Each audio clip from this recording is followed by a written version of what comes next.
the number one complaint that is increasing in our population and increasing as a complaint coming through the door is fatigue. Some people refer to it as low energy or low motivation, a host of different kinds of things, but basically amounting to not being able to be as productive as they expect to be or once were. If you think of the body as a car and you think of our fuel as being hormones and nutrition, what we realize is that in this day and age, the speed of the engine is much higher than it used to be. Our mental and our physical stressors are quite a bit more than they were even 20 years ago. From all of the stimulation from phones ringing or being on the internet and assimilating 100 to 150 pieces of information per minute.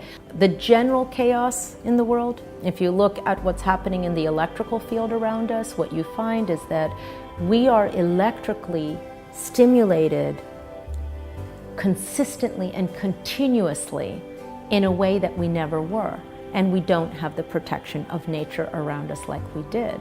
So as a race, we're getting a little bit more depleted because we have more stimulations, and we also know that we have less fuel because the nutrients in the soil are less than they were.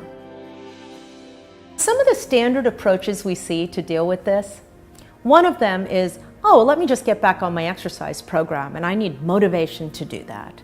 And it turns out that if you're running with a low fuel tank and you actually are exercising with your heart rate above 120, instead of feeling more energy, which you could feel temporarily, you end up actually tiring yourself out.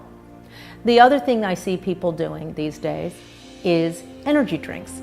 And what does that have in it? It has dyes that are on the carcinogenic list. It has forms of B vitamins that are helpful and harmful at the same time. It isn't made for regenerating the human body. It's made for a quick fix that will ultimately, over time, injure us. The third one is probably the most disturbing. This epidemic of people taking Adderall, which so many adults nowadays are literally say that if they do not take Adderall, they cannot function through the day.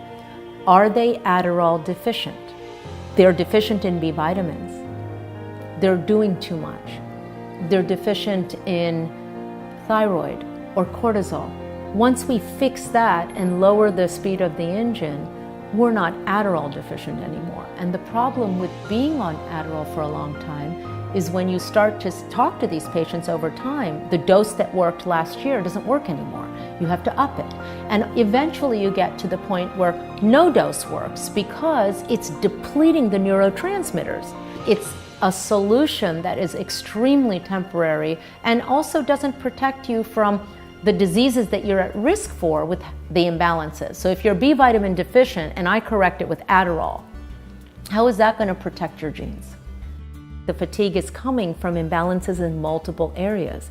So people with fatigue also will simultaneously show up with things like allergies and hives and sinus issues, chronic joint pains, even rheumatoid arthritis, infections, because as the immunity starts to fall from the depletion, you start to see secondary infections. The cause really is all the underlying imbalances that even allowed the bug to multiply more than it should have.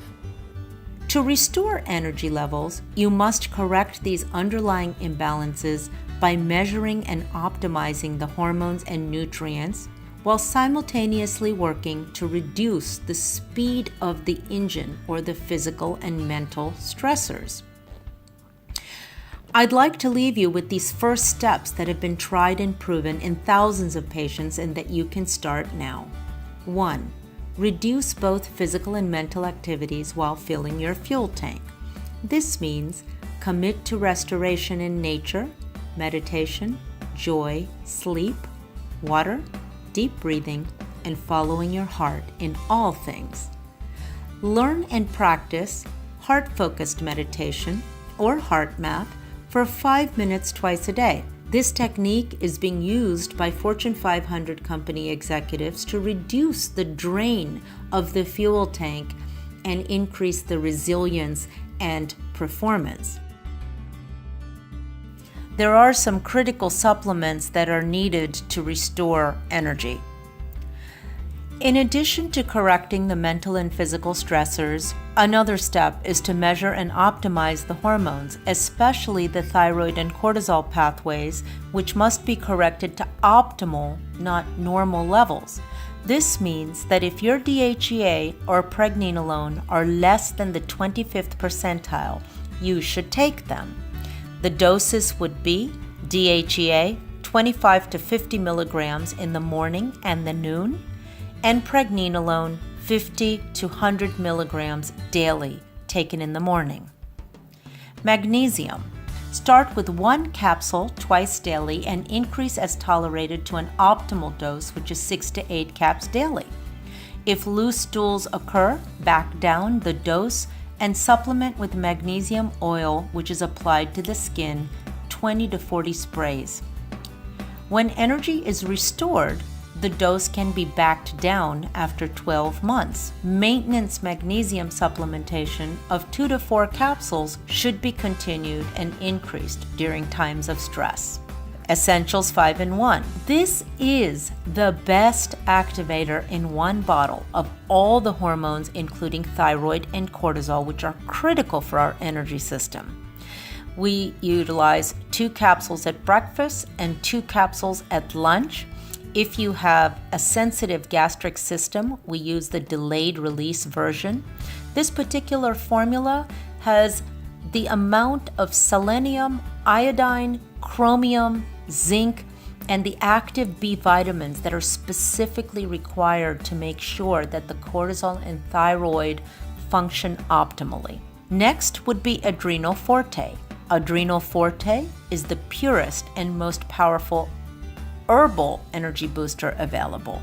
I recommend 2 capsules with breakfast and 2 capsules with lunch, or all 4 caps with breakfast.